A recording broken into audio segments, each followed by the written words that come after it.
তখন আমাদের মনে প্রশ্ন আসে, এই সরকার কি বাংলাদেশের তরুণ, বাংলাদেশের ছাত্রদের বিরুদ্ধে যুদ্ধ ঘোষণা করেছে?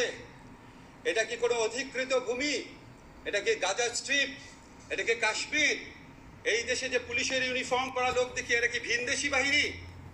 এরা কি আমাদের ট্যাক্সের প্রতি বিনিময় চলে না? এরা কি আমাদের অর্থে লালিত না? এই অস্ত্র কি আমাদের অর্থে কেনা না? আজকে আমরা গান শুনেছি মুক্তিযুদ্ধের সময়, একটি ফুলকে বাঁচাবো বলে যুদ্ধ করি।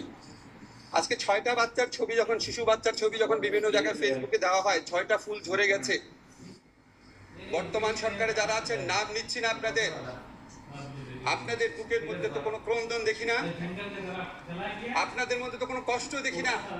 সারাক্ষণ স্থাপনার জন্য কষ্ট। এটা তো আমাদের টাকায় করা। আমরা কষ্ট পাবো, আমরা যন্ত্রণায় ভুগবো। আপনার তো মেট্রো রেলে চলতে হয় না, আপনারা তো রাস্তা যাওয়ার সময় সমস্ত মানুষকে আটকে রাখেন বেআইনি ভাবে।